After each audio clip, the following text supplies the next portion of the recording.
That'll take a second to grind over. There we are. It says we're live. We hope we're live. Come on in, folks. Come on in. This is a pre-recorded episode of Sunday Funnies because we're lucky enough to have Andrew with us right now, right here, and so that we get to talk to him for a little bit about his career and his likes and dislikes, stuff like that. And you know how the Sunday Funnies stuff runs. Well, who knows where the conversation's going to wander. So, and we're happy that you're here. As the banner says down below, no chat reading today. Sorry, folks, but we hope you behave yourself in the chat as we go on. You're welcome to add on the chat if you want to talk to everybody else. Feel free to chime in, but we won't be seeing it or reading it. So, be nice. Yeah, thanks for having me, Randy. Oh, Andrew, thanks for coming on, man. Appreciate it. So. Always liked your stuff. We'll get into that in just a second, but first we have to run the opening as soon as I can scroll down to it here. So let's do that. Here we go.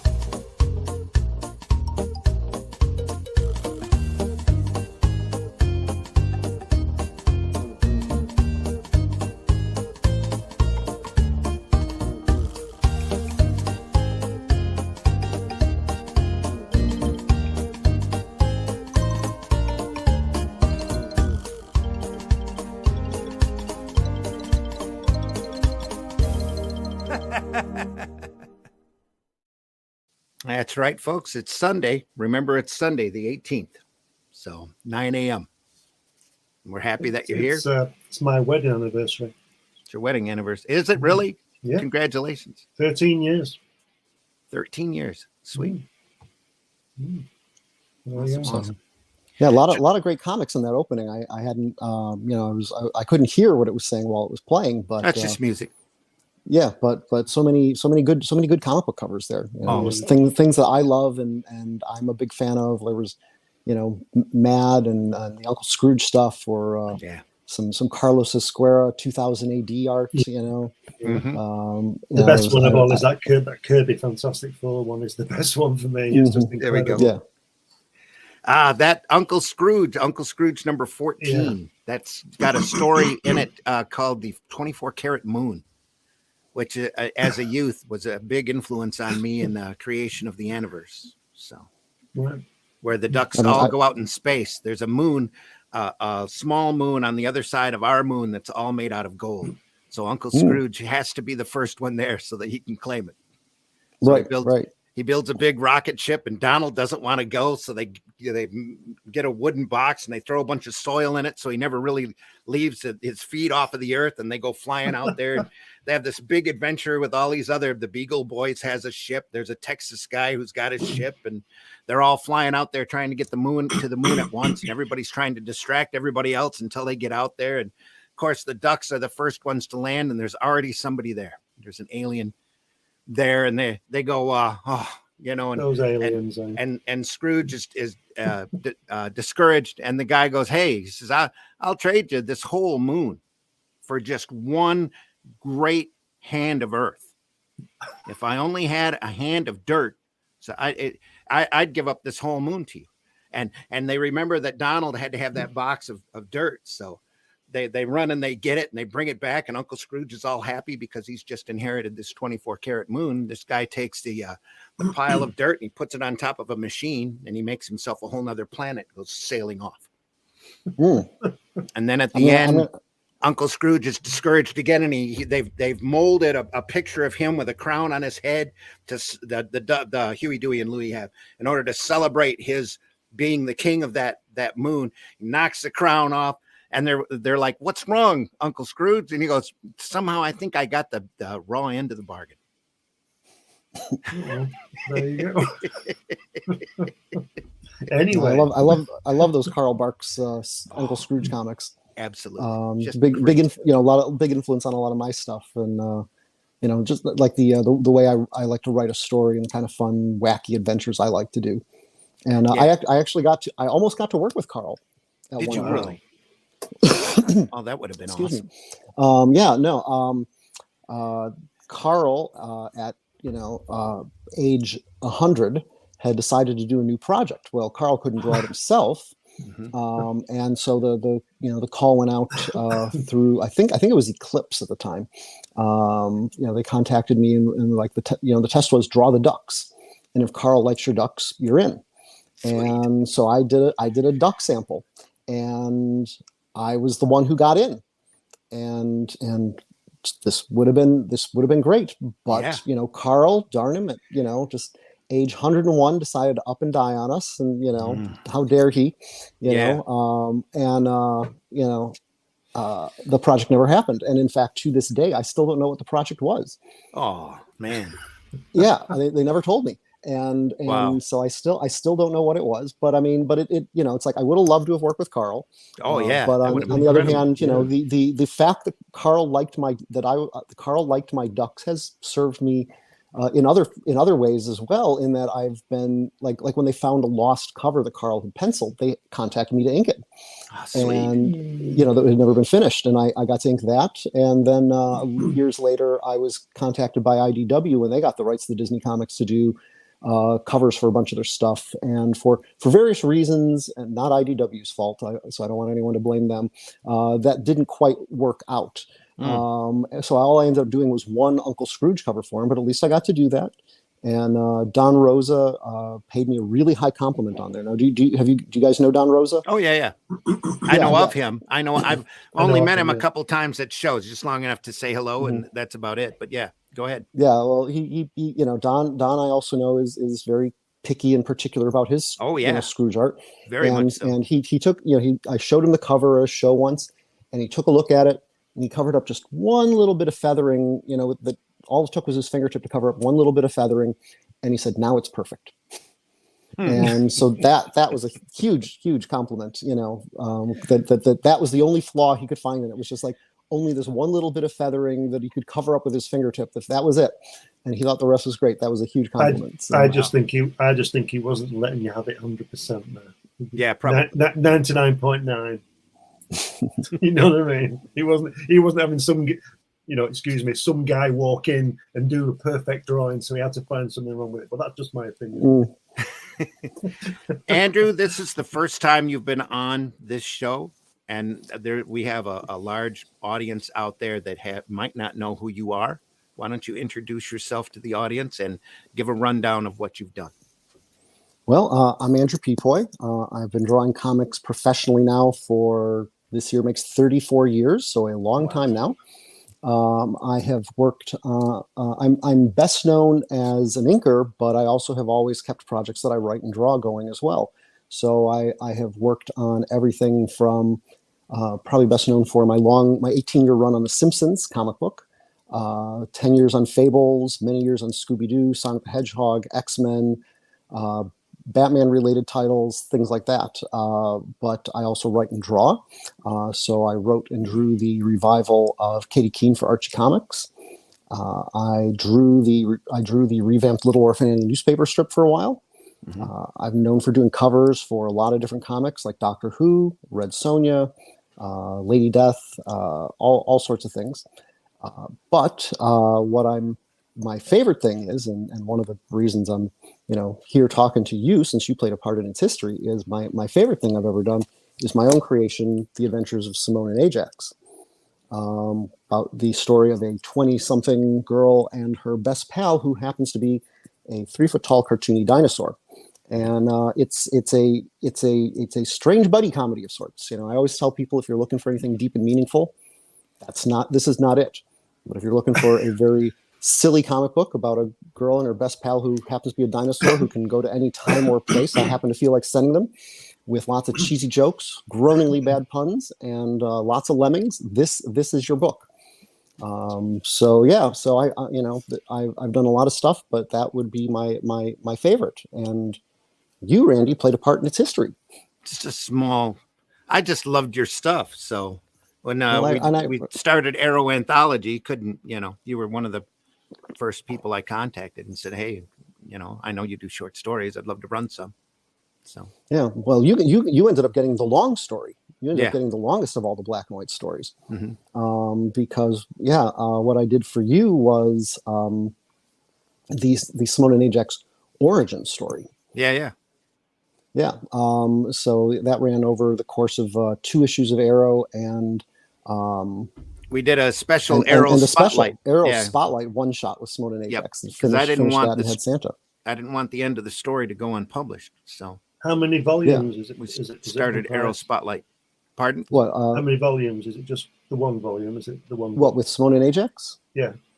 Well, there've been like 3 different series of them over the years, Right. and I would say what Randy's stuff was part of the first series, all the black and white stuff that I did. There was a second series that was run online on comicmix.com around 2008 and 9 that was then later collected by IDW in 2010. Now out of print, but it will be back. And then my pandemic project was to finish a 3rd series that I had actually started several years ago. Yep, Randy's got his copy there. I got my copy. Yeah, I got a copy here too, and There you we can go. have a copy too. But yeah, and so there was that 3rd series of color adventures, because this stuff in the 90s was all black and white. The IDW version was color, the first color material, and then I did this new color book here. But yeah, that first series is what I'm actually running a Kickstarter for right now. I'm collecting for the first time ever all of that black and white Simone and Ajax stuff that ran in the 90s and very early 2000s in, like, here's my little mock-up of it, of a new book, What's Black and White and Red All Over, that will have all these lovely black and white, where's the camera? Black and white Simone and Ajax adventures. Hang on just a second. Let me blow that up just for show that again, will you? There you go. Yeah, we'll just show different Look at things that. here. There you go. Yeah, I remember way back when you were on a constant quest for Duo Shade board. Well, I mean, it wasn't that hard to get in those days, but it's definitely, not something you can get anymore. And it's also, as they discovered, kind of poisonous. So. Oh, really? The chemicals? Yeah. I mean, I can't imagine how poisonous the stuff was way back in the day. Doesn't make you lose your hair, does it? Well, I mean, it's getting a little thin, I mean, they've got a lot. I certainly have a lot less of it than I used to have, but yeah, I guess it gives you mercury poisoning. Patrick McDonnell, who does Mutts, got mercury poisoning from it, and I know, I know there's been other reported cases, and that was the less toxic version that was available, like in the 80s and 90s. The older stuff, I know lots of other artists were working with it in, like, the 30s, 40s, 50s, and I imagine it was even more toxic back then, because those originals are holding up over the years. My originals have sort of deteriorated because they weren't using as toxic of chemicals, apparently. So they faded out, or what? Yeah, the 25% tone has almost disappeared, and the 50% tone is all muddied up. So I'm actually producing the book from very, like, stat quality copies that I was lucky enough to have made in the late 90s. I sort of noticed that the 25% tone was starting to disappear a little bit. So I went and got all these really good copies, and so I'm scanning and cleaning up that for the new book. And for those artists out there that are too digital and don't work much with physical board and stuff, Duo Shade was a board that had 2 patterns that were printed on it, that once you run a chemical over it, certain patterns would be exposed. It was a 25 and a 50%. So you were literally painting gray shades on your board. Right. Yeah, it was invisibly pre-printed on the boards, and so there was like a liquid solution with brushes or pens that you could bring out. You either brought out the one pattern for the 25% tone, or you brought out both patterns for the 50. Yeah. Roy Crane was the master of that stuff. If you know Roy Crane's work, Wash Something Captain Easy, Buzz Sawyer, stuff like that. He was the best. But yeah, I loved that look. I was a huge fan of Crane, and that's probably why I decided to use that for my own book. And I suppose we'll stop talking about my book in a second, but I'll just finish my little. We don't have to stop talking about your book. This is a Sunday Funnies show. We go all over the place. Well, I mean, I just want people to know you're fine about it. That's why you're sitting here thinking, but how? That's why we wanted to have you on, Andrew. Okay, well, if you yeah, well, I mean, if you if you're curious to find out how can you get this book, well, like I said, it's live on Kickstarter from June 13th till July 13th, 2023. So just throwing that in there in case somebody's watching this years later. And so at least for then, you can go to Kickstarter and find it. And anytime after that, or even during it, just so you can get the link to Kickstarter, you can just go to pepoy.com, my last name, pepoy.com, and there'll be a little pop-up box that'll tell you how to get it. Or if you've blocked your pop-ups, there's a little buy books button off in the top right corner, and that'll take you to a place where you can buy the book, because right now it's only available through me, directly through me, and a few selected comic shops that have been nice enough to carry it. But and so I'm hoping people will check it out. It's a very silly book. In this collection of all the classic stories, you have what happens what happens when you go to Valkyrie school. What did happen to Atlantis. There are monsters and detective stories, and they meet Santa Claus there, and as one of the stories from the Arrow Spotlight that we did. Mm-hmm.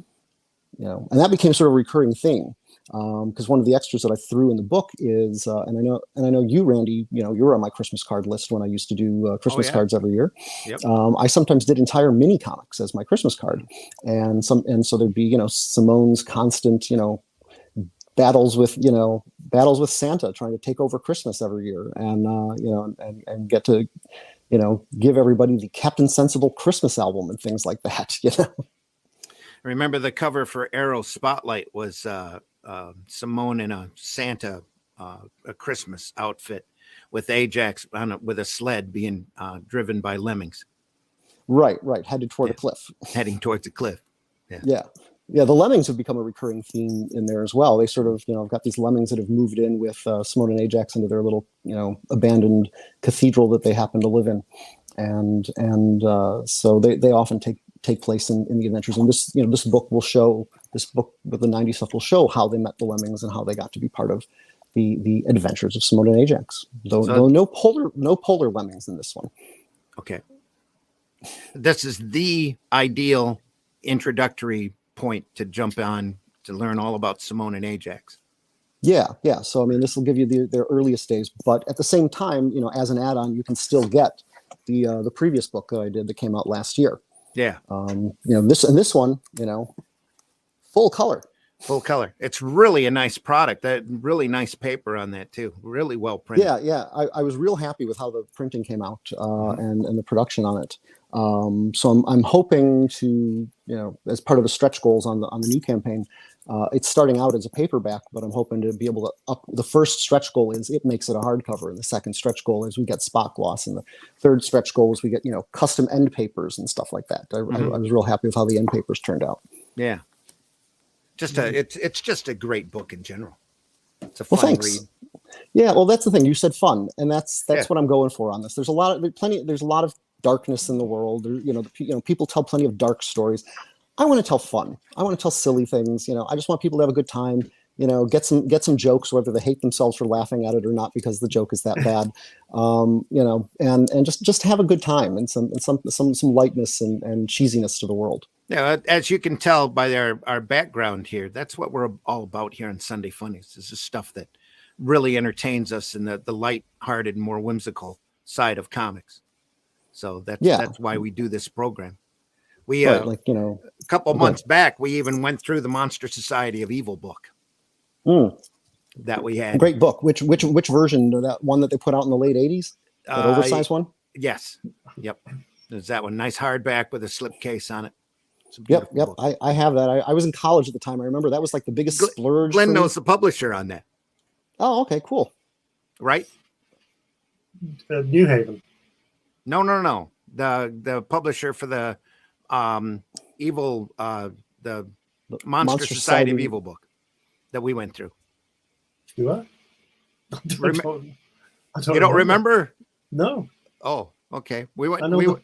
Captain Marvel, the Captain Marvel book we went through, the Shazam Captain Marvel, and where the villain turned out to be the Mr. Mind, who's a little small worm. Remember us going through that book? No, sorry, no, not at all. No. Well, you knew who the publisher was then. Yeah. No, sorry. Don't recall at Yeah. all. Okay, Yeah, didn't mean to put you on the spot there, but Yeah, no, it's all right. I just don't remember. I can Give me dig some it more up, but it clues. takes me Give a me some couple more minutes clues, and I'll to climb probably back to it. remember. Red book, large book, oversized book, had Captain Marvel standing there. Everybody was shooting him in the head. No, No, Are you had sure a giant alligator, Are you sure a it was talking me? alligator in it. Steamboat was in it. It was a bad black stereotype that we talked about for a little bit. Oh, sorry. Yeah, Odham's Press. Yeah, Odham's Press. I don't know them, but well, is you that know what of mean? them. Yeah. Yes. Yes. Sorry. Yeah. Yeah. Okay, sorry. Yeah. Yeah. No, it's just me. My brain's going. I'm getting there. Well, you're just getting past a little bit of sickness, so yeah, Yeah, that's true. it's got that COVID fog Yeah, working. just getting. I know all about that, Well, buddy. I thought I was. I had getting 2 through it, weeks but of that when obviously I I'm woke not. back up. So yeah, yeah. Took a while for everything to get back into place. It's just one big fog for a while. Not fun. Yeah, no, but that book, yeah, I remember I was in college when it came out, and I had to it was a huge stretch for me to be able to afford it because it was like a $100 book. Yeah. At the time and being a college student in the late '80s, $100 was hard to come by. I had it given to me for I think it was a birthday present from Jason Moore. Dug up cool. a copy and said, "Here." I've just remembered it's not Odham's Press. It's DC Thompson, isn't it? I think so. Yeah. In I'd have to go Scotland, back and dig in it up. Dundee. I was surprised mean, you knew who they were when we. Yeah, they're the hey, guys they're the guys who I'm gave like, me that okay. Avengers artwork from years ago that everybody's arguing about the printing and stuff like that. Yeah. Oh, okay, yeah. The Emma Peel Avengers. Yes. Mhm. The real that was Avengers. that was great stuff too. Yes. Yeah. Yeah. Glenn did a whole article on it. Yeah, And, I used to publish a magazine called Crikey, which was about British comics, and I'm not sure what the comic was now, but it was published in 1969, and it ran. I did an article on an artist called Freo, a Spanish artist, Freo Abigon, and he drew. I think it was about 200 plus pages of this artwork, and it's in the archive in Dundee at DC Thompson, and they can't reprint it because. They own the artwork. Someone owns the Avengers, the British Avengers logo, and I think it's Carlton TV own the TV show, and it's one of those where I don't know why, but they seem not to talk to each other and all about the rights and copyrights and all this, and so this box of artwork is just on a shelf. 50 years old, begging to be published, and I showed some of it on air, and it was just wonderful stuff, And one day, hopefully, people will come to the senses and let us see it, because I think what they should do is publish it anyway and put the money in a pot and argue about the money. Meanwhile, we can read the comic and see the work, but it doesn't work that way. That's too easy. Everyone thought the Batman TV show would never come out on DVD because no one was talking to each other, and they all finally did. So we can have hope that these guys can come to an agreement at some point. Yeah, it's fabulous stuff, though. It really is good. It's a shame.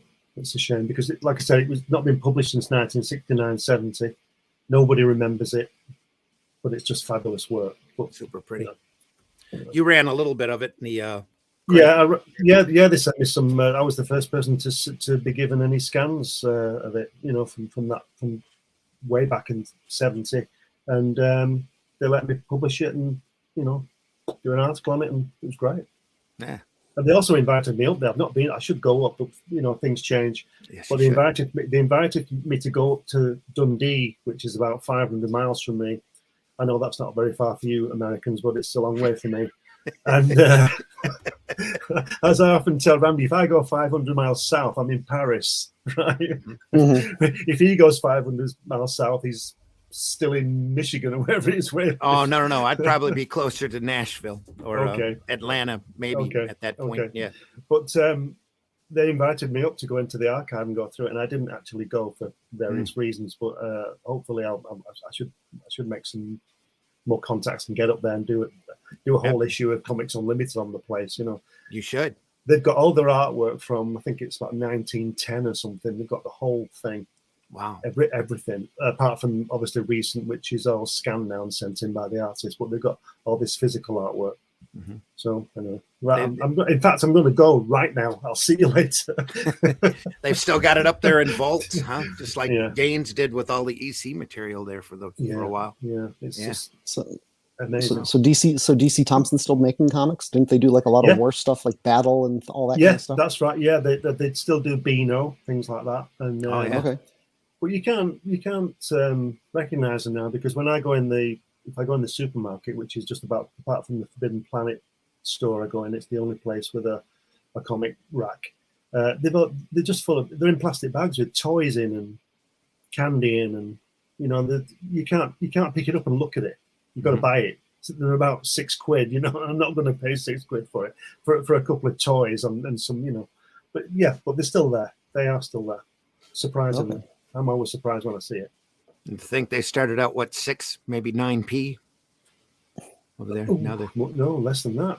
The 3D, which would be about 1.5p, which would probably be about a cent now. So I don't know, a long time ago. That's before we changed our money, and in the 71 to decimal, so being D's. So it wasn't. It was all good stuff. All good stuff. Yeah, no, there were so many good British comics artists. I was the weird kid who like somehow had discovered 2000 AD when it wasn't distributed here, and had another friend of mine, Tim Eldred, who was also there in Michigan at the time, and we would. Because I grew up in Michigan as well. You mentioned Randy's in Michigan. Yeah, I grew up there. Tim Eldred and I would like go in on like orders to England to get 2000 ADs because you couldn't buy them here yet. And so we that was the only way we could afford to buy them if we went in together, because that shipping was going to kill us. But we were bringing in our own giant pile of 2000 AD long before everybody else.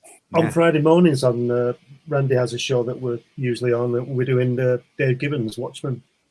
And more, we're covering that as a, but you've heard of Dave Gibbons, obviously.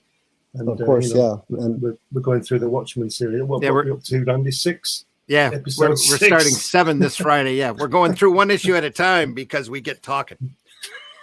we just drool over his artwork, Yeah, I got a copy of the annotated Watchmen, which has it all in one volume in black and white.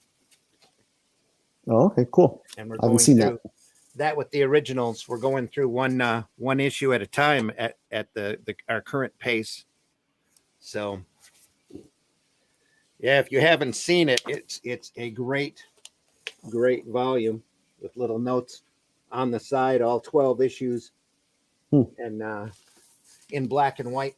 And then we compare it to the originals that we have here with John Higgins coloring to it, and we also have a copy of the making of Watching the Watchmen that Dave Gibbons did, that has all of the notes and not all the notes, but notes and thumbnails, samples of the work that he went through in order to get to the final product. Book, isn't it? They're all great books. Yeah.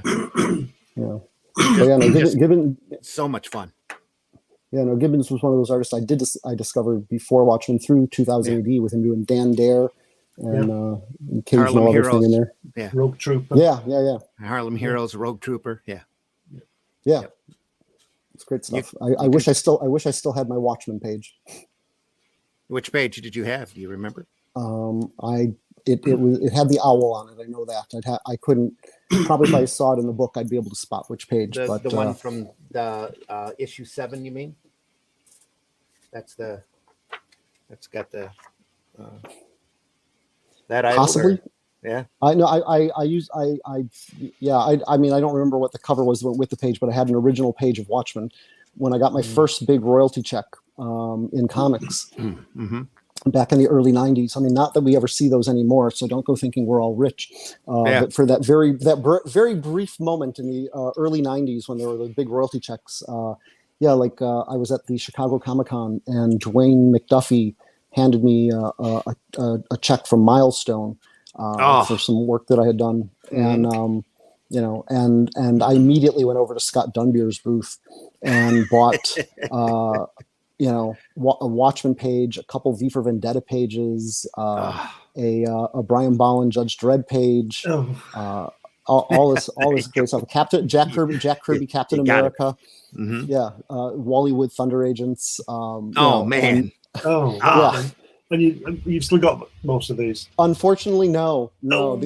Various things over the years have forced me to sell off the stuff. So the only one I have out of that entire pile that I just mentioned, the only one I still have is the Jack Kirby Captain America page. I had a Jack Kirby Captain America page, and for the same reason, I let that go. And I'm not even going to tell you what it was because I don't want to know what it's worth today. Amen. Man. Right. Yeah. Don't want I sort of know. Yeah, I sort of know what looking at prices, what my Watchmen page is worth these days, and I'm just like, yes, I made 5 times what I paid for it, but it's now currently worth about 100 times what I paid for it. So that's the same with mine.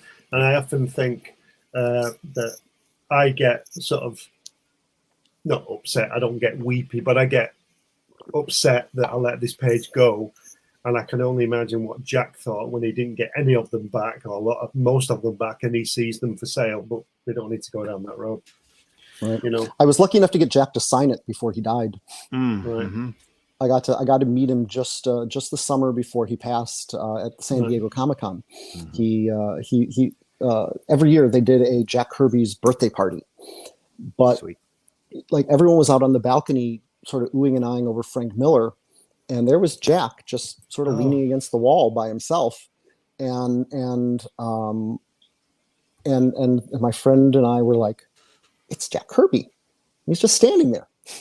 Should we go talk to him?" And so we did. We went over there. "Oh, Mr. Kirby, it's so great to meet you. We love your work. You do such great stuff." And he's like, "Nah, you kids are doing the great stuff these days." And it was just great to meet him and just shake his hand and just be able to thank him for all the great work that he had done. And the next day I got him to sign the Captain America page. And I was later able to get John Romita when I went up to Marvel one time to sign it as well, because it was one of the few times that Romita inked Kirby on interior stuff. Okay. And so that they will have to, that I'm not parting with anytime soon. That. Is it from the bicentennial book? It is. It's Cap battling a shark. Right. Sweet. Yeah.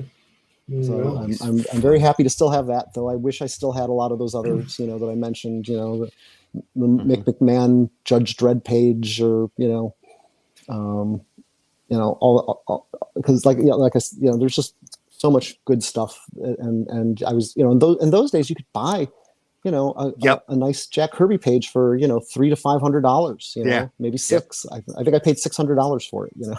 Wow, crazy, isn't it? Crazy. But who knew? But I'm glad at least knew. I'm glad I at least still have that. It's right you're saying who knew, because I read about Simon Schuster, and what's the other guy called? Superman. Siegel. Oh, Siegel and Schuster. Yeah. Siegel and Schuster. They were. I don't think they did it, but I read that what they used to do. If any kid ever wrote a letter, the editor or the staff may send them a piece of artwork. Piece of the original artwork, so they probably sent some kid a page or whatever from Superman #1 or Action Comics, whatever it is. You understand what I mean? And I wonder wonder how much that would be worth now, and I wonder where it is. Crazy, right? There seems to be so little of that stuff around, but no, like I've been reading like the early issues of the Silver Age Flash. I've been trying to read that in order, little by little, and in the letter columns, they name these names of so and so letter writer is getting this complete story sent to them, and this and so on those they were sending them like the complete 10 or 12 or 14 page Flash stories from out of there. Can you imagine? Yeah. Is that Infantino and Broom, or Infantino and Anderson on those? Wow. It was all those Infantino issues, and some kids just got those or got those, and who knows whatever happened to them at this point. But they used to just give that stuff away. Sometimes when you went up to, I've heard people got occasional bit of artwork from taking the tour of the DC offices. There used to be tours. Unfortunately, what they did with a lot of the rest of the stuff is they chopped it up. Yeah. Glenn's got a great story about a piece of Frank Bellamy artwork. Frank Hampson artwork. Oh, Hampson. Sorry. The guy who created Dan Dare. Frank Hampson in the 50s for Eagle Comic. A friend of mine has a comic shop in Birmingham, and he has contacts throughout the industry over here. And somebody rang him up, and he said one day, this is 20 years ago, 30 years ago maybe, and the guy told him, he said, look, you want to get down here now? We're moving offices, and they're ditching most of the artwork from the archive. So he raced. He got a van, what we call a transit van, a big van. Raced down, and there were 3 skips outside on the street, and full of artwork. And he just said, "Which can I have?" He said, "They can, if you want it, take it." So he took all this artwork, tons and tons of artwork, and he went down to the archive room, and the door to the room was jammed open with a piece of cardboard all folded up, jammed under the door, right, to keep it open. So they got all this stuff out, and he kicked this piece of cardboard, and it's sort of half unfolded, and it was in color. It was color. So he opened it up, and it was a piece of Frank Hampson, Dan Dare artwork, and somebody folded it up and shoved it under the door to keep it open. You know, and yeah, you think what is. But the thing is that what they were doing was, if this guy hadn't have rung him up, all that stuff would have gone to the tip, would have been burned. Right. Right. Yeah, I've heard stories like that before. There's another. He made a fortune off it, but it would have all been gone. Yeah. Yeah. So I know, like another artist friend of mine over there was able to find out they were dumping a whole bunch of the old '60s romance artwork and borrow a car and run over there and stuff it as full of artwork as he possibly could. Yeah. It's crazy, isn't it? Absolutely insane. Mad. Or, of course, there's this, you talk about the folded up art. I mean, there's always that legendary story about them using, an Alex Raymond Flash Gordon Sunday to mop up an ink spill up at King Features. Believe it. Mm. So where's your artwork, Andrew? Have you got it to get it back? What, my own artwork? Yeah. I mean, most of it's sold. That's what I mean is that you got it back. Oh yeah. I've gotten most of the stuff I ever did back. Right. There've been occasional things that have disappeared or I've never seen or something like that, but most of it came back. Right. Well, that's good. At least you have the benefit from it. Right, and of course, anything I've done since 2010, I've turned in digitally. So yeah. So I mean that stuff never left my hands. Good. So go ahead. Do you ink digitally now, or do you ink physically and scan it in and send it? I still work on paper, and I'm still inking it with brushes, pens, ink, all that stuff, and scanning it in, cleaning it up, and sending it on in. I'm very, maybe I'll do a little digital tweaking on the scan. I'll see, maybe this eye should be shifted a little bit this way or that way, just to make it a little, a little better, but 98% of what you see my artwork looking as is drawn on as I drew it on paper. Yeah, I'm a big advocate of original artwork. On board and paper. I use pencils and brushes and ink, colored ink, and all sorts of stuff. I just love doing it. I've done work on computers, and I've had some nice results from it. But I just like the feel of the pencil on the paper. I just love that. And then at the end of it all, you've got a piece to give away as a present, or sell it, or whatever. Yeah.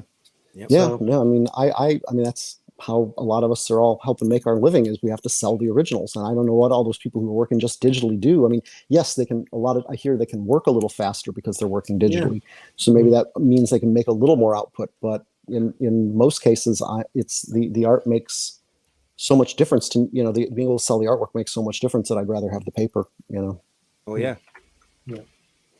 And like you said, it's just the feel of it. It's just the feel of that craft. I mean, the problem with a lot of the craft is we don't have the tools we used to have. I could complain forever about all the brushes, compared to 30 years ago, or the ink and things like that. I mean, they've all gone downhill. I've got tons of brushes, use all sorts, tons of pens, all sorts of stuff. I just love it. I went to, I told Randy this a couple of years ago. I went to my local supply shop, and they were closing down. And Randy's you've seen the photograph of all that board, haven't you, Randy? It was about 2 feet high, and this art board, imperial size, 36 by something. Illustration board. Yeah, illustration board, and it was £8 a sheet, right? £8 a sheet, about $6-7 a sheet, and there must have been about 50 sheets, and I got the lot for 35 quid. Okay. You know, $30 instead of $8 per. And I'm busy trying to work my way through it. I've got tons of the stuff. I haven't bought any board for 5 years, and I've still got a big pile of it. So I love it. About the same way on Bristol, I stocked up quite a bit. Michael's kept having a 50% coupon, so I just go in and get a pad of paper just to have it. Good 2 or 3 ply Bristol. Just to have. I like the 3-ply. I like working with the 3-ply. Yeah. And but unfortunately, that you never know quite what you're getting these days. Even when you buy Strathmore, 500, which is supposed to be the best, you never quite know what you're getting. Right. Sometimes it's good, sometimes it's terrible. I have complained to Strathmore in the past. They actually had like a rep showing up at one of our local art shops, and I talked to them about it, and they didn't seem to believe me until I actually brought in. They found out when they were going to be there the next time, and I brought in one of their sheets of Bristol, and I was like, "See, this is," and showed them. I was like, "See, here's a pen line down your sheet of Bristol," and it's just bleeding everywhere, and they finally had to believe me for once. Did their eyes just glaze over as you were saying it? Yeah, but they ended up actually then replacing a bunch of my Bristol. Oh, good. Right. Yeah.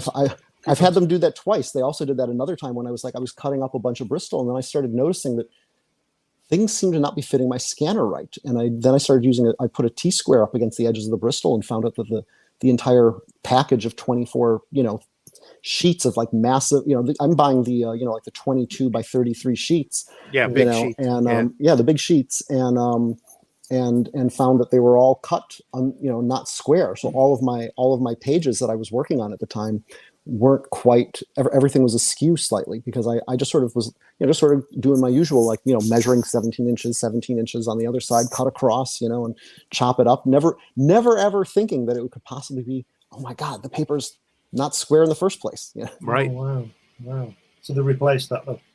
They did. I took photos of it, and held it up against like a cutting mat that was had grid on it, and saying, look, you can see that this is not square. Somebody probably had a rough Monday over at the cutting plant. I guess, at the cutter. Yeah.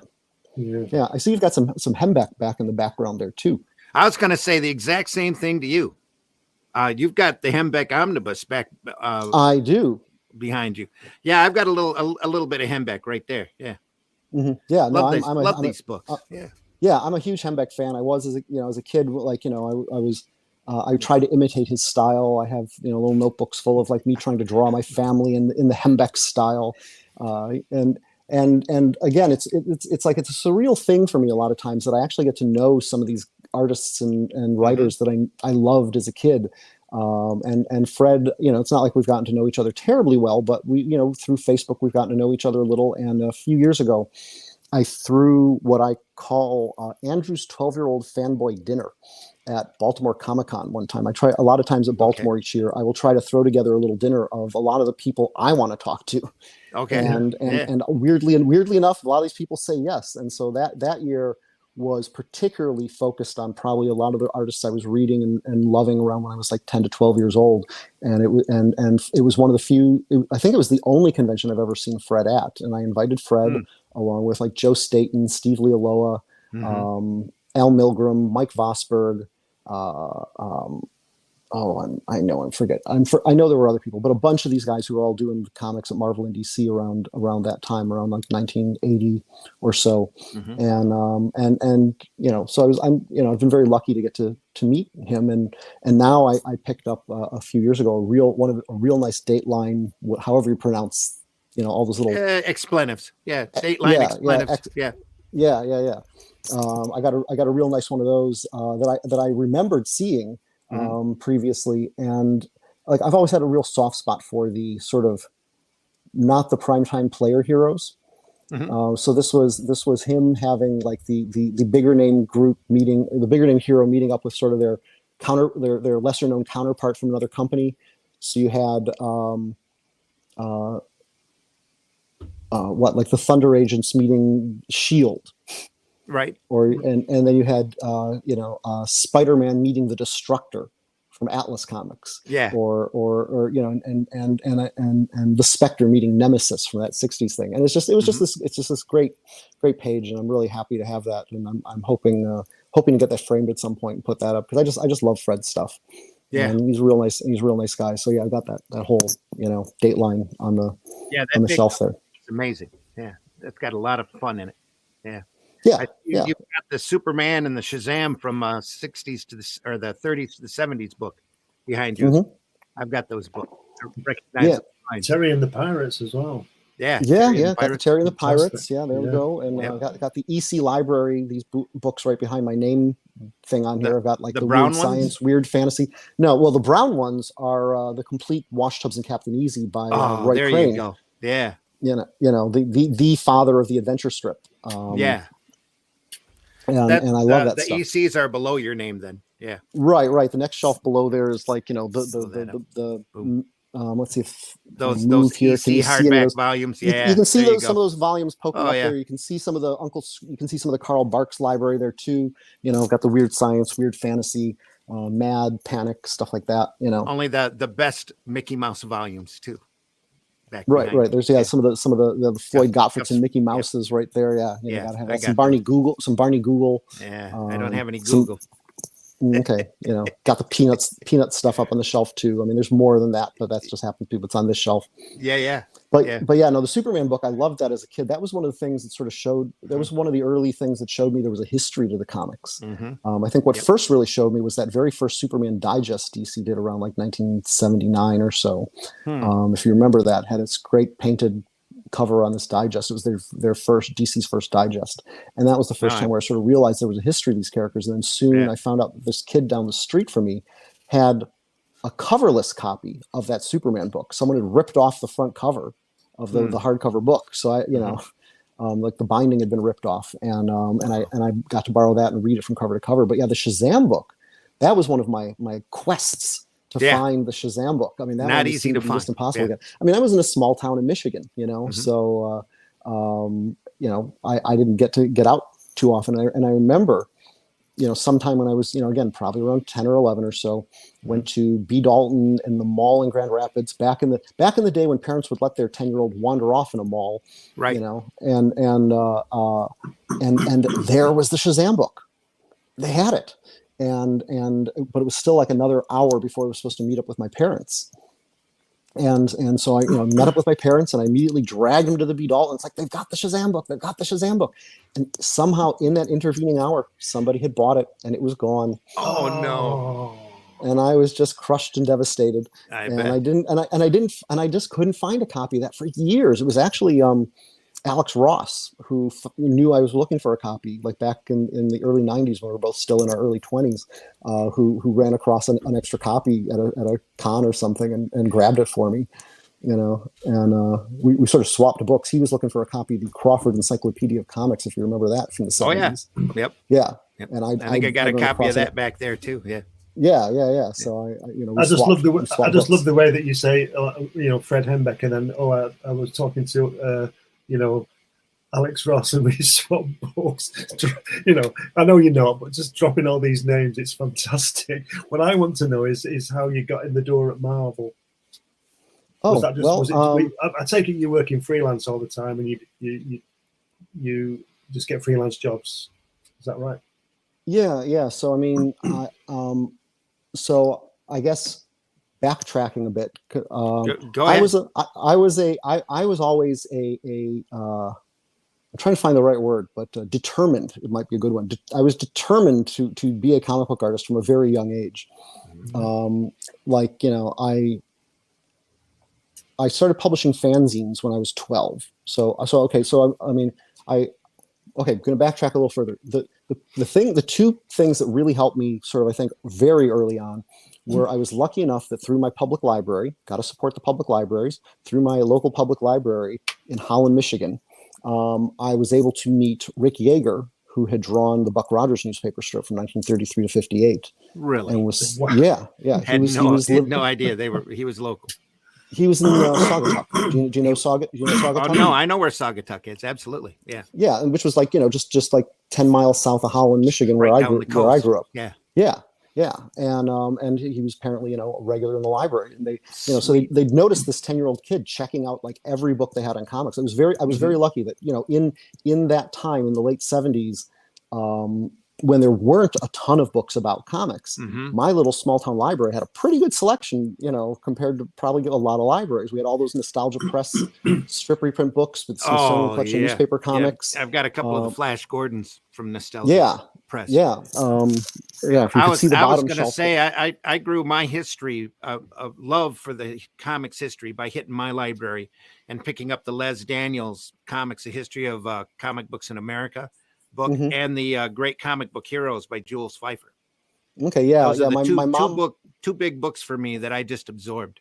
Just yeah, I loved them. didn't see the Les Daniels thing until many years later, but my Yeah. mom bought me a copy of the Jules Pfeiffer book, which I devoured overnight, and that interestingly led to sort of a good little story about how my love of how the Spirit became the only comic book I wasn't allowed to buy Really? as a kid. Yes. Okay.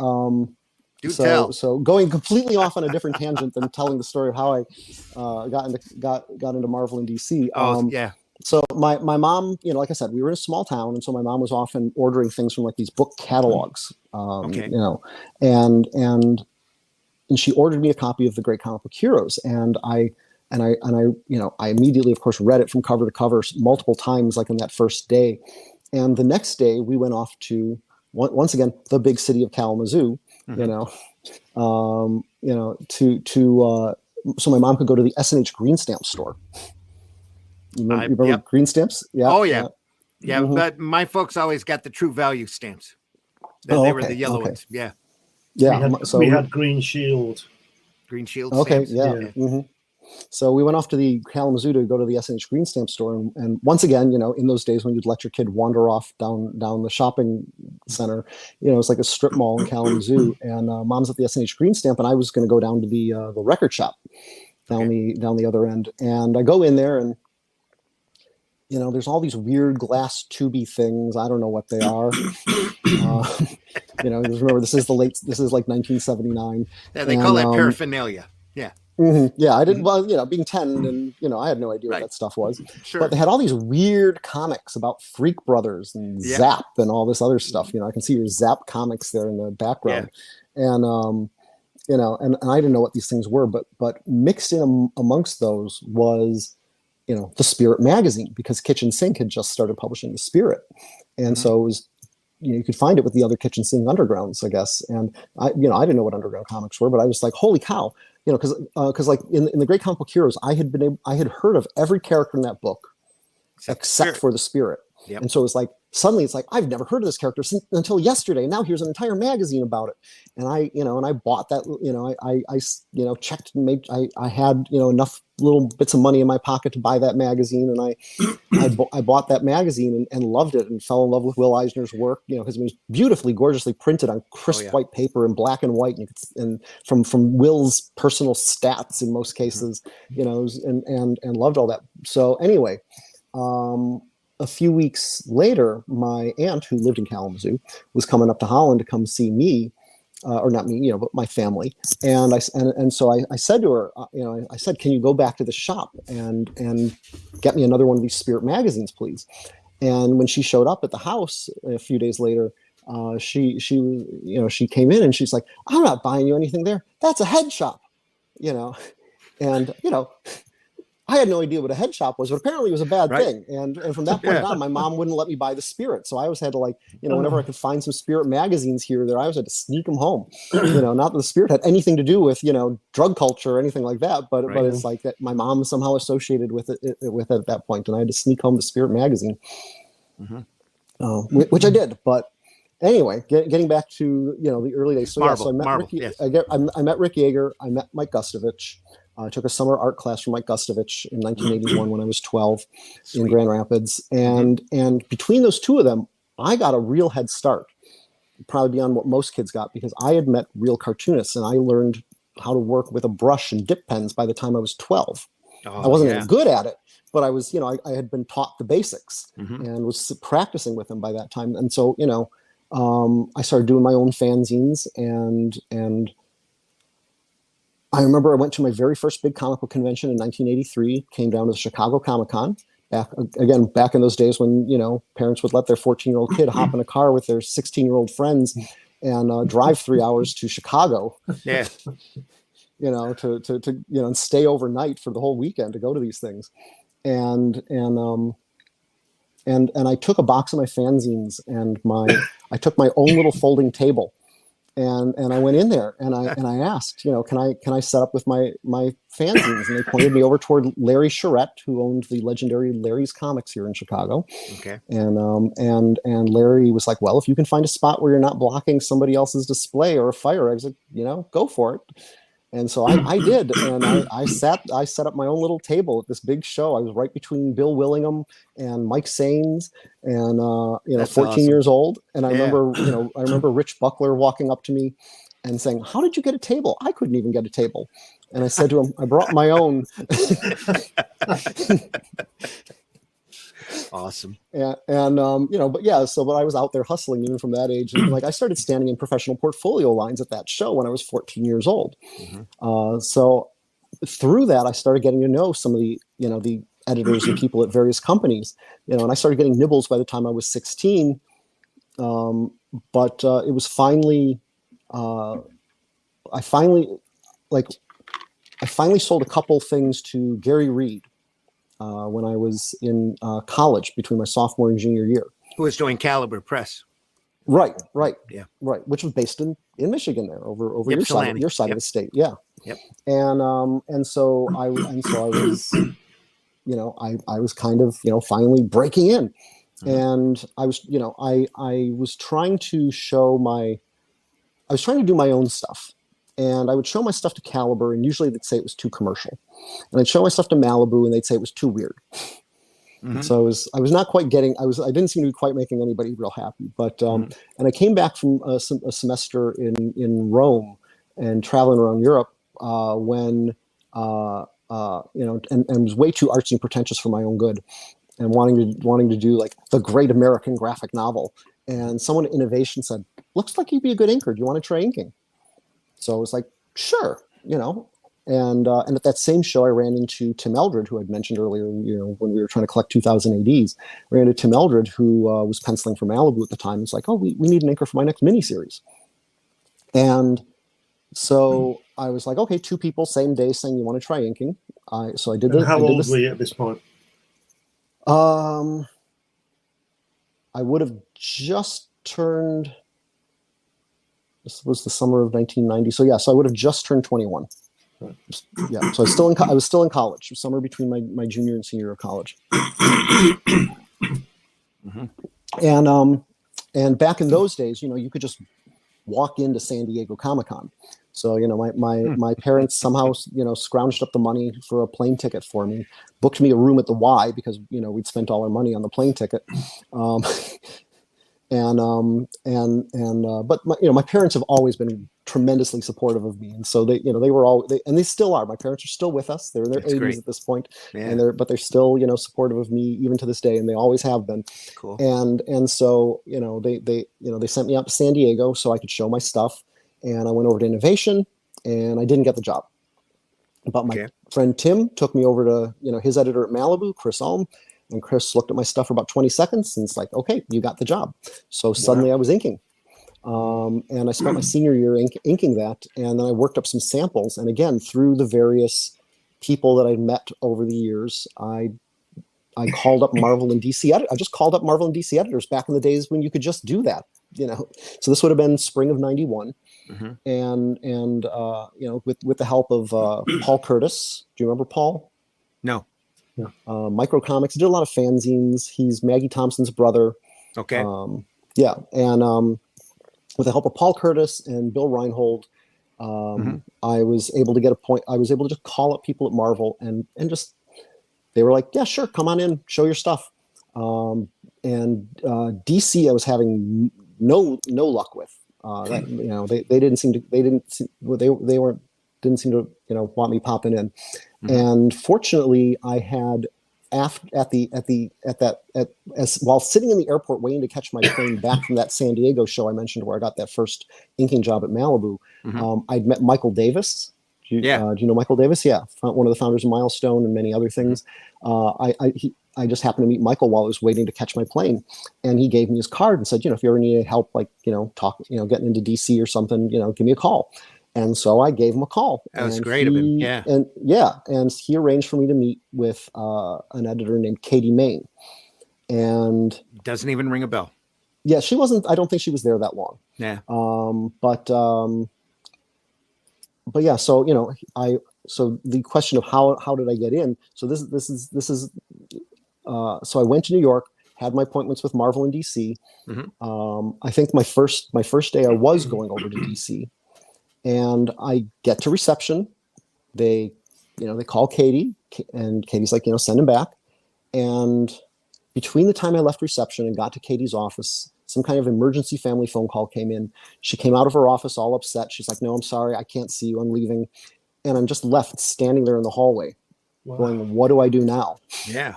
Wow. And fortunately for me, Brian Augustin, who was in the office next door, happened to come out of his office at that point. Another Chicagoan. And, another Chicago guy, yeah. Yeah. And he came out of his office and saw this confused-looking kid standing there. Because I've never even been to New York City before in my life, much less DC Comics. Right. You know. And he asked me what I was doing there, and I told him what happened. And so he took pity on me.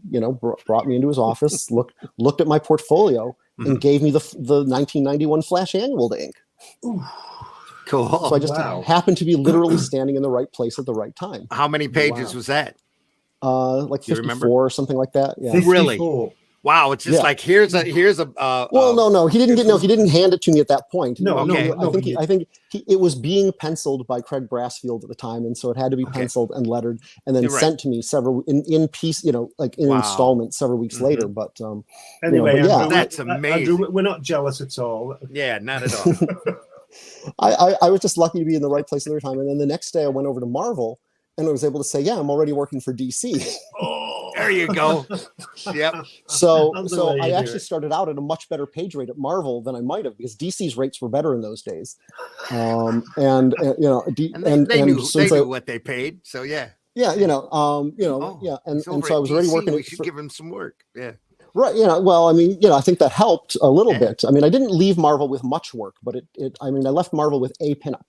But but even for that, it was a Punisher pinup. But even with that Punisher pinup, again, they gave, the starting rate was usually $15 less per page than what I started at Marvel, because I already had work at DC. So I was lucky, and then and within a few months I started getting work out of Marvel regularly again too. I graduated from college and I was immediately working on things at Marvel like Iron Man and Avengers West Coast, and I was getting Justice League and Suicide Squad out of DC, even in just that first year. And I was very, very, just very, very lucky. I was, it was a time when they needed a lot of people to do a lot of comics, and that was the beginning of the big '90s boom. And I can't, I look at that work that I did, and it's pretty terrible, but it was. They didn't seem to, they needed people who were halfway good. Got to start somewhere. They needed, they needed so many people that they were willing to take probably what would not be acceptable quality today. So I was just lucky to be there, and it happened to be standing outside that office right at the right time. And, Brian gave me the Flash Annual, and then he introduced me around, and I got to meet a bunch of the other editors, and, That's awesome. That is awesome. Yeah. I did a similar thing when I worked for Egmont, Gutenberg Hoos from Holland. I went in to see a guy about doing some design of a magazine, because I covered most of the angles and printing and everything. And I went in to get some design work. And I always take my folder with me, my portfolio with me, just in case. And I showed that this guy was giving me this this brief and this artwork for this magazine, and he said, "What's in your folder?" So I showed him, and I ended up getting jobs, illustration jobs for Postman Pat and Charlie Chalk and My Little Pony. And this was those jobs were, as I came out of the office, they heard what he gave. He gave me Postman Pat. I was going home with a magazine to do and a Postman Pat strip, and then 3 yards going past another little booth. Oh, you could do this for Friday, 5 pages of Charlie Chalk, and then carried on and ended up with all this stuff, working. Well, Randy will know, he knows I never go to sleep, working 24 hours a day for the rest of the week because I had to get all this stuff in before the end of the week. But you don't complain about things like that. No. Yeah. You just got to do it. You just got to say yes and then panic when you get out the door. That's the way I think. Right. Yeah. No, that was like one of the things I learned from Rick Yeager. When I was a kid, is more. It wasn't so much his art that rubbed off on me; it was his work ethic. Yeah. And you just you get that job done and you get it done on time. And I can't say I've always made every job on time, but I have a good reputation for doing that. And I do my best. I mean, sometimes life gets in the way and you get pneumonia or you need an eye operation. That's one of the things that slowed down this a little bit. Is I actually while working on it, I caught everything but COVID. And even though I was a hermit and ended up also needing a minor eye operation as well. So, oh man. Well, my dad was the same. He said to me, learn everything you can about your industry. So I learned all about printing and design and artwork and coloring and camera work and all sorts of stuff. And he was right. I'm not saying I'm an expert at any of it, but like Randy does the same. He's been in similar situations that I have, similar jobs, and it's always a good thing to know about typesetting and paste up and all these things because you know what the other guy's got to do and you can ask to do it this way. Yeah, and I need this doing this way. So. Mm-hmm. Yeah, so you at least have a reasonable understanding. That's sort of like like the couple times I was in a band. It's sort of like I was the lead singer, but it's sort of like I had taken guitar lessons. I had done some drum stuff. I had taken piano lessons. So I wasn't particularly good at any of them, but I at least had the basic understanding. If I needed to actually say something, I at least had some of the I at least understood the very, very basics. Yeah. Yes. But you've got to learn a lot of things, I think. I was going to say I got my start by driving from here in Flint for 2 hours all the way over to Grand Rapids, hoping to meet Mike Gustovich, who had just started Justice Machine. Oh, okay. Started working on. I was going to meet him and get a job doing anything that I could on that comic. And Mike, it was at a mall show, and Mike never showed up. But Dennis Messinger was there from Just Imagine Comics and Stories.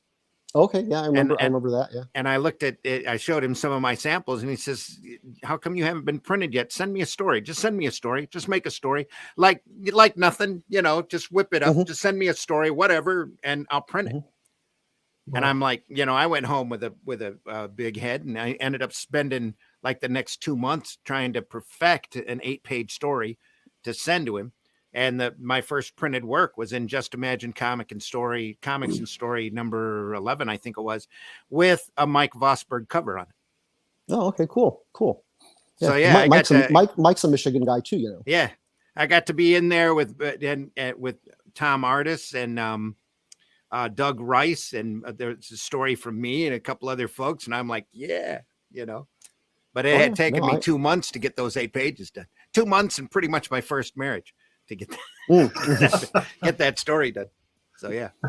No, I mean, Mike was a huge help to me when I was a kid. With a lot of tips, like not just the classes, but we stayed in touch all through like the rest of my high school days and stuff like that. Mm-hmm. And he did some covers for my fanzines. But I remember during one of the classes. Sweet. I remember when he showed up for one of the classes I was taking from him when I was like 12 and 13 years old. That his car was just like packed. Absolutely packed with all the boxes of the entire print run of Justice Machine #1. There you go. Yeah. He just picked it up from the printer and he just showed up and we all got like a free copy of the book. And I know I wanted to work on that. And I've gotten to work with Mike a couple times over the years. We did a pinup together for like Malibu's Ultraverse. Okay. That I penciled and he inked. Sweet. And and then just recently, like just in the last couple of years, for this indie book called the series called The Masters, we did a story where Mike penciled a 5-pager and I got to ink it. Great. Because I'd never got I'd gotten to ink Mike on some of the fanzine covers that he did for me when I was like 13 years old, but it would have been nice to get to see what I could do with him when I got a little better than when I was 13. So the big thing about that Justice Machine 1 was the cover that I love. I still remember the layout here by some unknown dude named John Byrne back then. Right. Oh Did no, that cover. I love that cover. I love Yeah. that cover. That's one of those. Like when comics buyers, like you remember when Comics Buyers Guide used to do, your top 10 covers. Mm-hmm. They'd ask different writers, artists, creators, or people in the business, what were their top 10. And I didn't pick up, I didn't decide like, there's no point in trying to come up with the 10 greatest covers because there's just too many to like narrow it down to 10. Yeah. But I named like 10 covers of comics that changed my life. Okay. That had like a drastic, somehow made a very big dent in my, Sure. in my little world. And one of them was, of course, Justice Machine #1, because, I'll never forget Mike showing up with all those and just, seeing him do it himself. And it's like, nope, I'm going to do it too. I'm going to make my, I may only be 13, but I'm going to make my own comics. And I've just stuck. And like I said, I may not be the greatest comic book artist, but I'm determined to keep doing the comics, Yeah, that was the bug that got me when you did, again, and I've said this on the show in the past, that first issue, your first printed work, when you get it in your hands and you're actually holding it and you're looking at it and you realize it's yours. That's when you decide then if you're going to do this for the rest of your life. When you're holding any it, way that you possibly can. When you're holding it, that's when you see all the mistakes and you think, oh no. Well, that's usually a week or so after it's printed. Yeah. Or like 6 months later when you go back and look at it again and you start wincing and going, oh man, that's crap. I can do that so much better. Yeah. So no, I mean, I've been doing cleanup on a lot of the old pages. Some of these pages are like 25, 30 years old for this thing. Yep. Absolutely. And of course I'm really, I look at some of it and it's just like, oh, how could I have let that go? But I'm doing my best on this new Kickstarter book of Spawn and Ajax to leave it as much as is. But you see, that's the stuff that you see, not what everybody else, especially if they love the story, they're not going to see those flaws.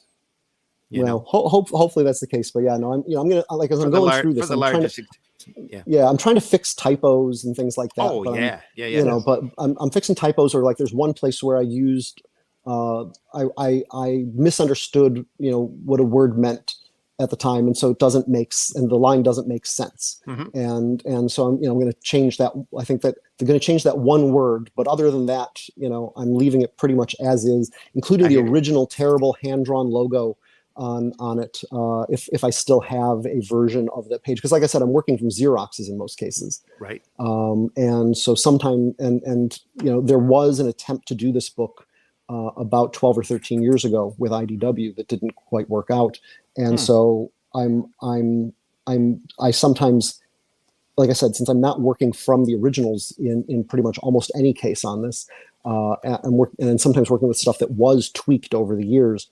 There are times where I don't have a copy of it with the logo it had at one point or something like that. Mm-hmm. But otherwise, like I said, I'm trying to fix it. Like I just happened to open the book to the beginning of the very first, like, sort of professional level story I did with them. And again, that's the nice logo that Bill Neville did for me in the 90s. There we are. But it doesn't show the, here, let me see if I can find if the next story has it. One of these. No, I seem to have replaced the logos in some of these, but yeah, there's a few cases. There'll at least be the Simone and Ajax T-shirt art that I'm going to run as one of the extras in there. That it's going to have the terrible hand-drawn logo that I had done previous to that. Okay. Yeah. But I want, because it's like, I'm not going to change it. I want you to see it, as much as I am capable of. I want you to see it as it was originally printed. Absolutely, yeah. Yep. And so, yeah, since I know we're zooming on in time here. How's your battery? My battery's okay, but I'm still probably going to have to go pretty soon. All right. But so I want to make sure I throw out that info again, at least one more time here for the Kickstarter, if you don't mind. No, go ahead. No, we don't mind at all. Yeah. Okay, is there a sign up page set up? There is. By the time anyone sees this, it'll be live. Okay. So you won't have to go to one of the sign up pages, because because as we are recording this, the Kickstarter goes live tomorrow, but people will be seeing this on Sunday, several days after after it has already gone live. So just, you can go to, if you got a pen and paper, everyone out there got your pen and paper. If you want to go directly to the Kickstarter page, you go to https:// bit.ly/Simone with an E and spelled out Ajax and the number 1. So Simone, so it's a bit.ly link, one of those shorter, one of those mini links. And go to Simone and Ajax, the number 1.com. Not .com, just the number 1. And that'll take you to it. Or just go to Kickstarter and just search Pepoy, my last name, and it should bring up my that campaign and my old campaign. And so the new campaign is for the book What's Black and White and Red All Over, and that'll be live until July 13th. And you can also go at any time to my website, pepoy.com, pepoy.com, or to simoneandajax.com. Sweet. And find the link there. And of course, I'm going to be posting like mad on my Facebook pages. I've got my personal page. I've got my Facebook fan page. If anybody wants to go there and follow that, it's just facebook.com/Andrew Pepoy. I'm on Instagram at Andrew Pepoy.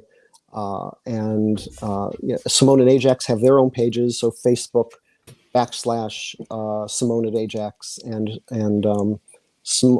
at Simone and Ajax on Instagram, and people can get the links there. And like I said, if you're watching this and the Kickstarter campaign's over, it's then going to be available through Indiegogo in demand. At least that's the plan. And you'll be able to go on there and order, even if and order the new book. You'll be able to order the old book. And just so everyone knows, there's all sorts of other fun rewards you can get. I mean, I only do commissions at conventions or for my Kickstarters at this point, because fortunately I'm busy doing other stuff. So if you want a commission from me, I did get a print. You did get a print, yeah. Well, that was one of the stretch goals on the last one. Was a little pack of 5 prints, including Plague Doctor Ajax, because it was 2020. Just gorgeous. Yeah, a little western print there, yeah. Sweet. And so you can get a commission from me. There are art rewards. I almost never sell actual published finished Simone and Ajax art. Anything that's actually been in any of the books. But through the Kickstarters is one of the few times you ever can get Simone and Ajax art. So there's like a Simone and Ajax cover and all the original artwork for those pinups that you just held up. Sweet. Is available, and you can get mystery boxes, and it's also available digital. If you're not, if it's sort of like you'd rather have a digital edition, you can get a nice high res PDF of the book, and that'll save you some money too. So hope everybody will check that out. Like I said, it's on Kickstarter, June 13 to July 13, 2023, and anytime during or after, just go to pepoy.com or simoneandajax.com. Yeah, there's a detective print, Pirates. That one is not available for the original artwork, but all the others are. Plague Doctor Ajax. Well, Vampire Simone and Ajax. That's great. There we are. Yeah, Back to I appreciate you holding those up. No sweat.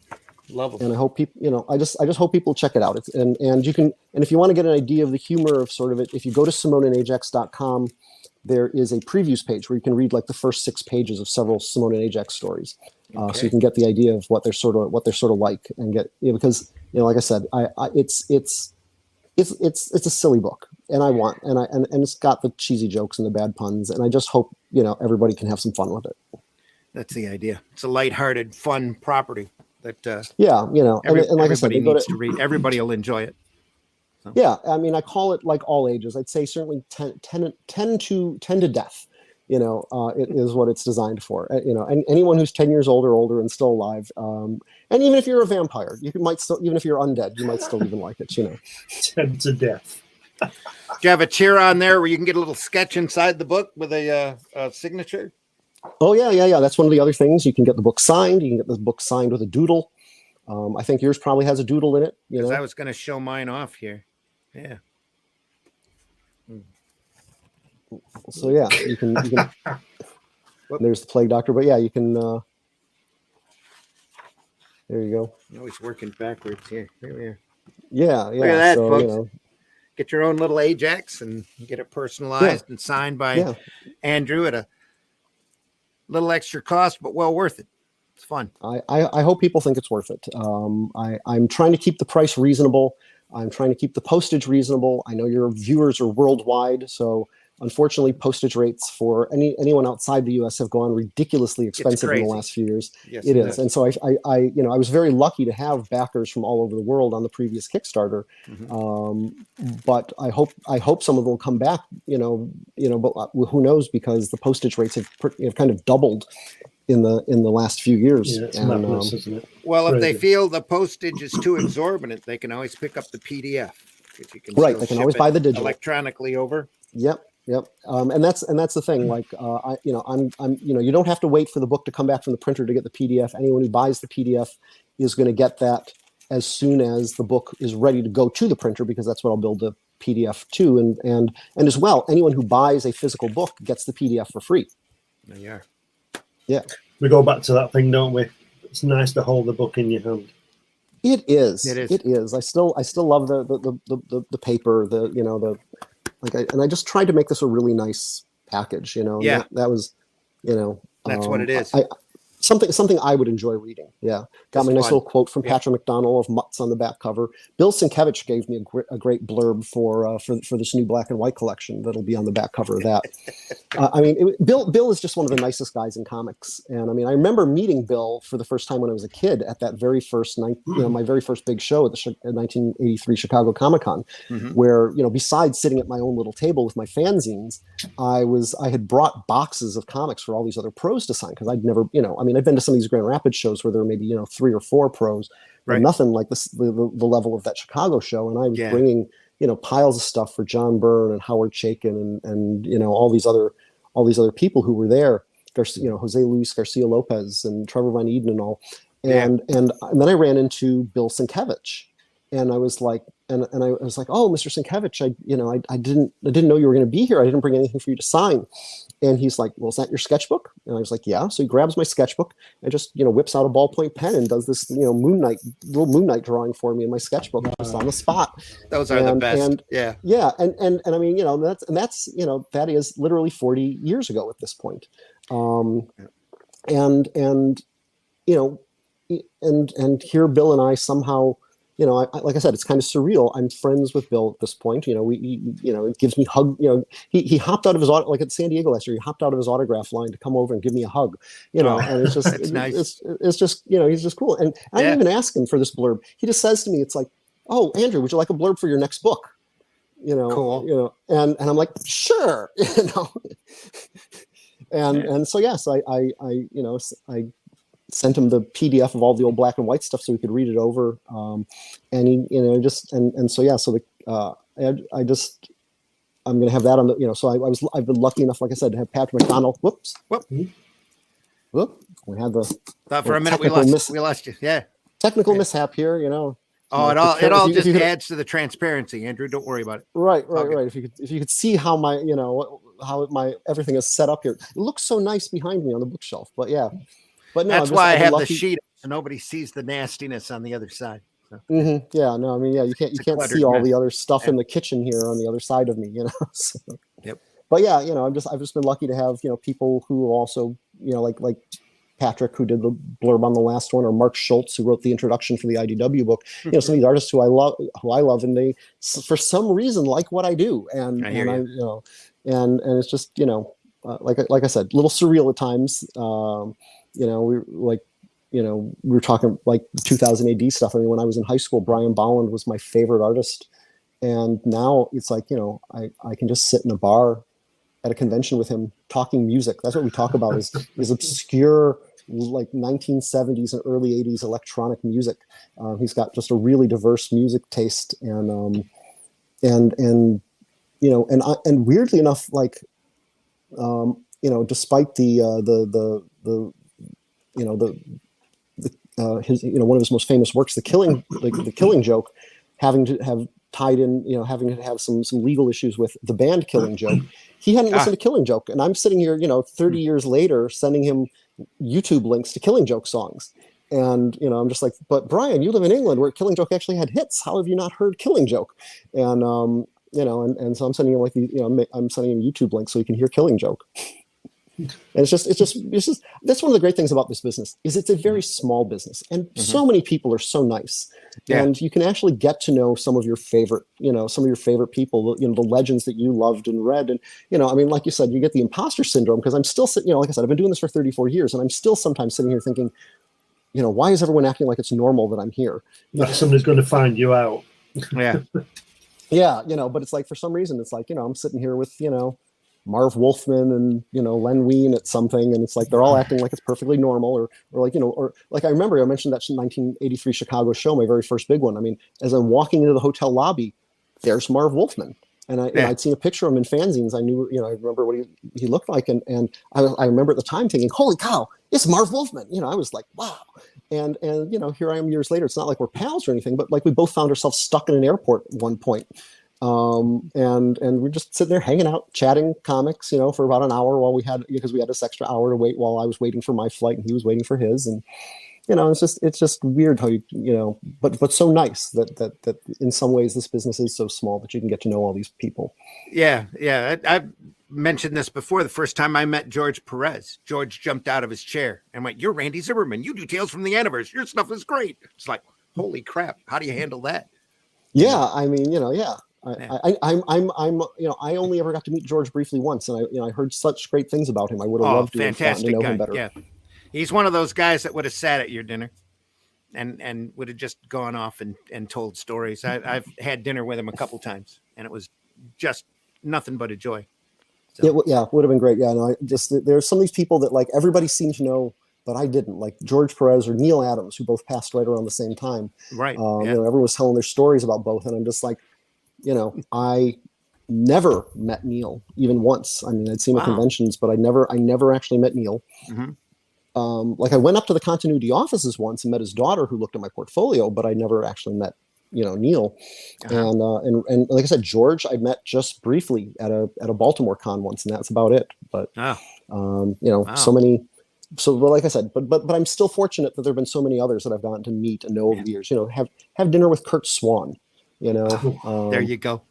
Yeah. And Kurt paid me a huge compliment. He told us over dinner one time. We were having dinner after a convention, some of us, and he said, he didn't request inkers.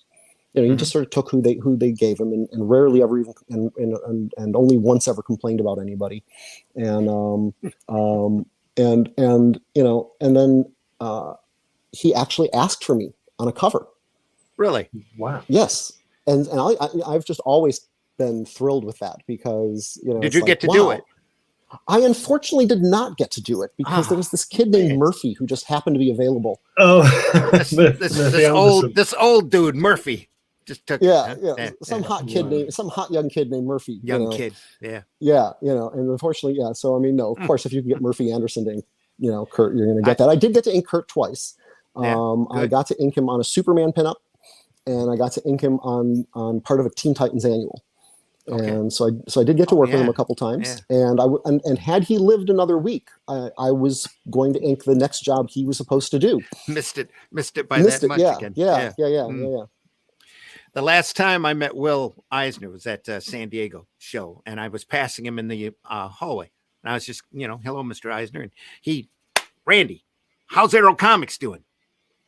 And that just threw me for a loop too. It's like, holy crap! Not only did he know who I was, but what I did. That's just amazing. Yeah, so, yeah. I know. I get that. That's like heroes like we mentioned. You're floored, and then you have this big head for the rest of the day. Yeah. Yeah, no, I think before we started this, we were talking about the Batman TV show, and before we went on air, and I mentioned Yvonne Craig, and I think that the time I finally realized that she actually did know who I was because I we had met at several conventions, and I would send her Christmas cards every year, and this was like a mid-Ohio con at one point, and we didn't get to actually really talk to each other at that show, but we passed each other in the hallway as we were like both rushing to things, and I'm walking past, I'm like, "Hey, Yvonne," and she's like, "Hey, Andrew, am I getting a Simone and Ajax Christmas card this year?" And I was like, "You bet you are." Yes, ma'am, you are. Yeah, that's cool. That's sweet. Yeah. So like I said, it's a great business. There's nothing I'd rather do. So I'm glad that I get to do this. I've been extremely lucky. I like, as I said, I've literally been in the right place at the right time on several occasions to just do this. And while the business has changed drastically in recent years, I'm determined to keep making comics. I mean, I am 54 years old as we record this, and so I still have a lot. I'm still young. I still have a lot of years to, I still have a lot of years to go. I mean, like I said, I was lucky. I started young. I was 20 years old when I did my first professional comics work. So I may have already been doing this for 34 years, but I still have at least another 20 to go. So like I said, what I really want to do is make some of these fun comics now. It's sort of like, without going, it's like I had some health issues a few years ago. And so one of my things that I learned from it was that we don't know how much time, we don't really know how much time we've got left, and sort of, hammered in that point. Yep. And this book is partially the result of that, because I had promised myself, if I got better, I would finish this book. And that was why I ended up doing the Kickstarter and finishing that book. And I want to try to, I mean, sure, if someone calls me up and wants to give me some nicely paying freelance job, and I've got the time to do it, I'm gonna take it, because I'm not stupid. I do need to make a living and pay my bills. Right. But I want to make sure I take a good portion, majority of my time, if I can, doing my own fun things, and leave something of my own behind. I hear you. Yep. So that, because I mean, I know how much I still love, running across some comic that I'd never heard of from 30, 40, 50, 60 years ago. And I'd like to think that, 60 years from now, some kid's going to stumble across Simone and Ajax in a library or something, or in some Goodwill shop in the bin or something, and find this book and suddenly be like, wow, this is like the greatest thing on earth. Because I remember, how every new thing I discovered when I was 10 or 11 or 12 years old was the greatest thing on earth. And I'd love to think that long after I'm gone, some kid's still enjoying what I'm doing. So I want to make sure I leave a few of those things behind. Yeah, absolutely. Yep. Well, it's I don't know if that bell meant that it's time to go, but I probably do have to go. No, I was ringing that bell just to drive your point home. So yeah. Whenever somebody says something like that, I hit that bell.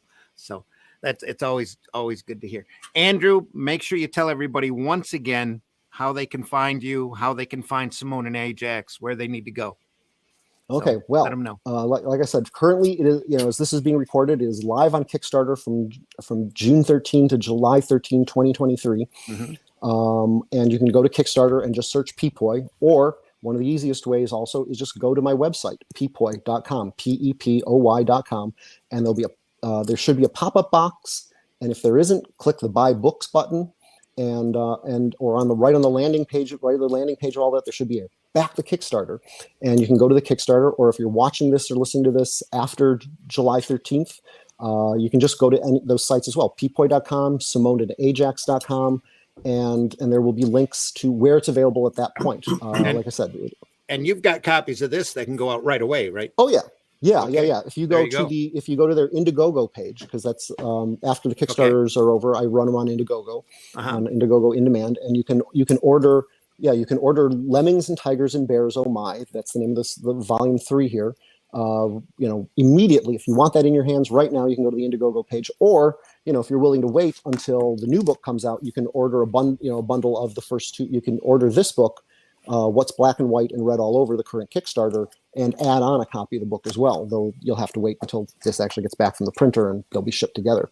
But yeah, hope, please, and at any point, check out Pepoy, anytime in the future, check out pepoy.com or simoneandajax.com, and you'll have links to whatever books I have coming out, because I'm planning on doing more, including, like I said, this is volume 1 and this is volume 3, but Volume 2 will be next. Volume two was that IDW collection that's now out of print, so that's going to be coming back into print hopefully next year. And then I'm going to do some more original stuff. And you can follow me on Instagram at Andrew Pepoy, and you can go to Facebook and find my fan page, and that'll be the one with the little cartoon head version of me. So just like that and follow that, and that way you can find out what I'm working on, what conventions I'm at. Like if you're watching this, reasonably fresh, I'm going to be at Heroes Con this weekend in North Carolina. I'm going to be doing the American Library Association show here in Chicago the weekend after. Coming up in July, I've got the Wyoming Pop Culture Con, San Diego Comic Con, and Terrificon in Connecticut coming up, as well as Fan Expo Chicago, and I'll be doing Baltimore Comic-Con and New York Comic-Con later in the year, and probably, and definitely some other shows in there as well. Sweet. Grand Rapids Comic-Con for you Michigan people. Yeah, that's coming hopefully back I'll in see you November. at that. So yeah, hopefully I'll see you at I'll be that in there. November. Mhm. Yeah. So I'll see you at that. Yeah, Mark puts on a great show. So love. Yeah, that show. I mean, it's my old stomping grounds. I mean, Grand Rapids was the big city for me, and so I still have friends in the Holland, Grand Rapids area, and that's one thing I do every year at that show is I just sort of throw together a dinner of a bunch of my old friends that I haven't seen in a while, and just say, hey, everyone, let's all go meet at this particular restaurant, and just get to see some of them again. It's just a nice thing to that we're still in touch all these decades later. Oh yeah. Yep. Andrew, I can't thank you enough for spending the time with us. Deeply appreciate it. Wish you the best on that Simone and Ajax campaign. I appreciate you having me on here. No, you'll do real good. You're always welcome on. Anytime you want to talk comics or strips or whatever, we have a regular discussion all the time usually with more people than this, but Yeah. Well, I'm sorry we had to do this pre-recorded and I couldn't be available for the live show on Sunday, no, but you're fine. I'll be in Charlotte at Heroes Con, and of course, I should also mention for those of you who are fans of your name's going to be in this book, because this book is, as I told you the last time I saw you, you are one of the names this book is dedicated to, because you took a chance on Simone and Ajax. Just back love in his early printing days. Great stuff. That's the thing. Yeah. And so I'm reprinting those stories that you first published years ago. Right. So, I'm grateful for you publishing them so that I have this book here, decades later to actually put out. Thank you for that. Absolutely. And nice meeting you, Glenn. I appreciate the time. Good talking some of the British comics with you, because like I said, I was the weird American, kid who loved all the British comics, Same here. Same here. It's good stuff. It's good stuff. It is. Yeah. It is. Oh, there's some good stuff. All right, folks, you've been watching Sunday Funnies for the 18th of, what was it, June 2023. June. Glenn, tell folks where they can find you. Usual social media sites, Facebook, Twitter, all those usual things. You can get me in the pages of Comics Unlimited, which is a 100-page magazine I produce every few months. It's got articles, Randy's in it, Russ Leach is in it, I'm in it, everybody's in it. Andrew's going to be in it. He doesn't know yet, but he will be. Oh, okay. And you can get that. You can pick that up on Amazon. And coming soon. It's usually what, 100, 120 pages every issue? 100 pages. Yeah. Just a fantastic, all sorts of information in there. Yeah. On all sorts of different topics. So it's really nice to work on. It's really good because I get to design it and it's a very fun magazine. Chop everybody's artwork up and all that kind of good stuff. Hatch number 2 is coming out in Let me blow summer. that up here. Give me just a second. Couple of weeks, a few weeks from now. The second coming out from New Haven. Coming out from New Haven Publishing, and you can pre-order it now on newhavenpublishing.com. Fantastic. This should be in Barnes and Noble and Waterstones and all the leading bookstores, I hope. And then you can. If this one is in Barnes and Noble now. This is my details my 2 trips to Jack Kirby's house. In 1988 and 1991, and if you want to, I still have copies of the DVD that accompanied the hardback version of that Kirby book. This isn't in the book in the store. You need to get this through me, but I do have copies of me, about 40 minutes long, of me talking with Jack in his studio. That's well worth seeing. Randy's got one of those, and. You can get all my other stuff on Amazon, lots of books there, magazines, and I've got 12 books in print, varying subjects, and you can see them all on Amazon. Just put my name in and you'll find them. All right, cool. And folks, I've been your host, Randy Zimmerman. You can find some of my work over at arrowcomics.store, where you can pick up such titles as Herobot Zero, which is the adventures of a 3-foot-tall giant robot defending his city from large menaces, as long as he can do it on the clock. There's actually 2 issues of Herobot Zero available over there.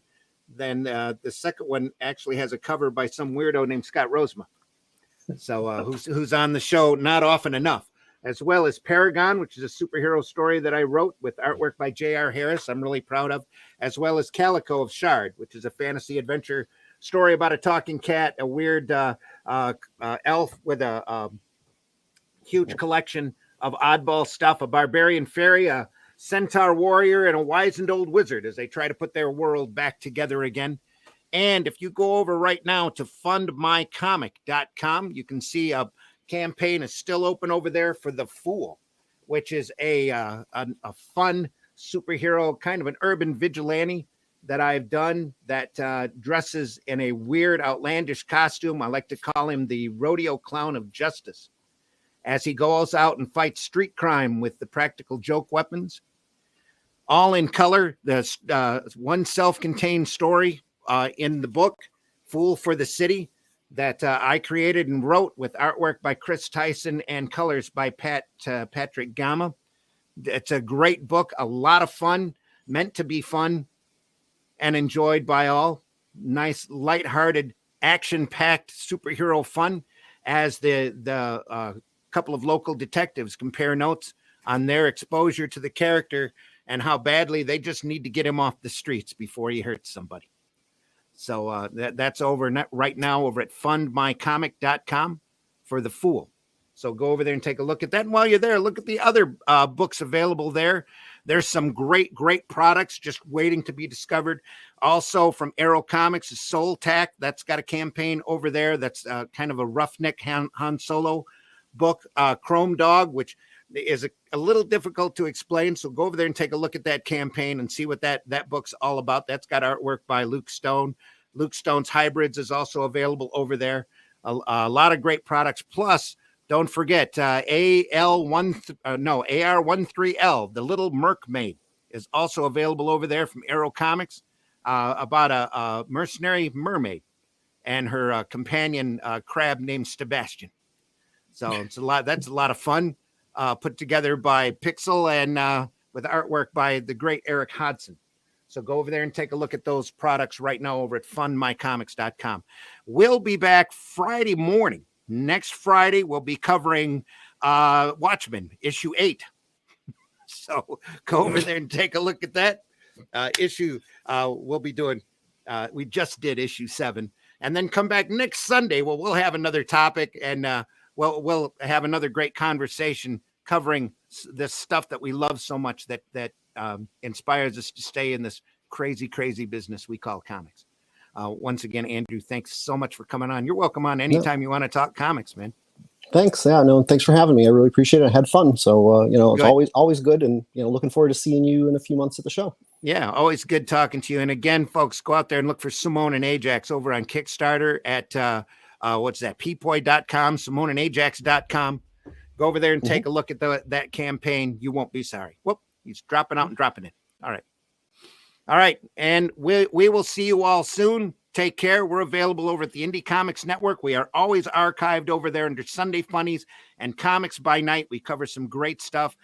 Glenn is there most of the time. Russ will be there most of the time. Scott Rosema, maybe once in a while.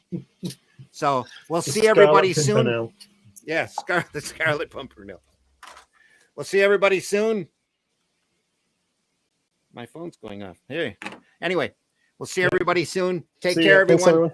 One little disclaimer, and then our departure, and we'll be it. So I don't want to chance running any video clips because, like last time, they kind of went through and didn't go through. So we'll see everybody soon. Take care, everyone. Bye. Have a great rest of your weekend.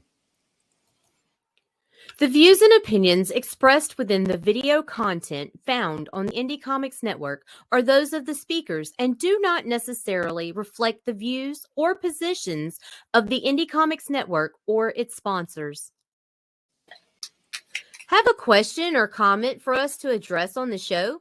Have a topic you want us to talk about? Email us at indiecomicsnetwork@gmail.com.